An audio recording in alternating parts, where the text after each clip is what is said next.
मेरे बच्चे, यह तूफान तुम्हें डराने नहीं बल्कि तुम्हें मजबूत बनाने आया है। यह वह समय है जब तुम्हारे अंदर का विश्वास परखा जाएगा, जब तुम्हारे हौसले को मेरी उपस्थिति से भरने की जरूरत होगी। मैं जानता हूं कि तूफान की आहट डरावनी लगती है, लेकिन याद रखो मैं तुम्हारे साथ हूं। तुम्हारी नाव को मैं खुद चला रहा हूं। जब आकाश काला हो और हवाएं गरजने लगें, तब पीछे मत हटना। अपने घुटनों पर झुको और मुझसे जुड़ो। यह तूफान तुम्हें गिराने नहीं बल्कि उठाने आया है। यह तुम्हारी आत्मा को शुद्ध करने, तुम्हारे अंदर की अग्नि को प्रज्वलित करने और तुम्हें मेरी योजना के और निकट लाने का माध्यम है। मेरे बच्चे, यह तूफान तुम्हारी परीक्षा नहीं, तुम्हारी तैयारी है। मैं तुम्हें उस भूमि के लिए तैयार कर रहा हूं जहां तुम पहले कभी नहीं गए। मैं तुम्हें एक ऐसे स्तर तक उठा रहा हूं जहां केवल वही पहुंचते हैं जो तूफानों से डरते नहीं बल्कि मेरी शक्ति में विश्राम करते हैं।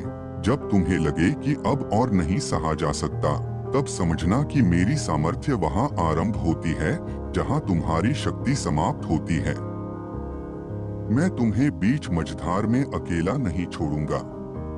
मैं वह प्रकाश हूं जो अंधकार के मध्य भी तुम्हारा मार्ग दिखाएगा। मेरे बच्चे, यदि तूफान आ रहा है तो समझ लो कि उसका उद्देश्य तुम्हें तोड़ना नहीं, तुम्हें तैयार करना है।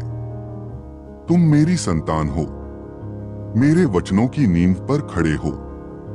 यह तूफान तुम्हारे लिए एक नई शुरुआत का संकेत है। मैं तुम्हारे आंसुओं को देख रहा हूँ, मैं तुम्हारी बेचैनी को समझ रहा हूँ और मैं तुम्हारे हर डर से बड़ा हूं। तूफान के बाद इंद्रधनुष तुम्हारी प्रतीक्षा कर रहा है। एक नई रोशनी, एक नई दिशा और मेरी आशीषें तुम्हारे द्वार पर हैं। मेरे बच्चे, अब समय है। अपनी आत्मा को दृढ़ करो, अपने हृदय को मेरे प्रेम से भर लो, क्योंकि तूफान तो आएगा पर तुम्हें हिला नहीं पाएगा।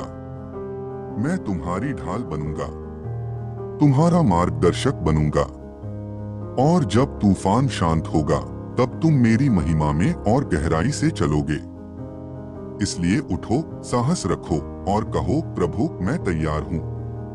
तूफान मेरा संदेशवाहक है और इसका हर झोंका तुम्हें मेरे करीब ला रहा है। मैं तुम्हारे साथ हूं अब और हमेशा के लिए।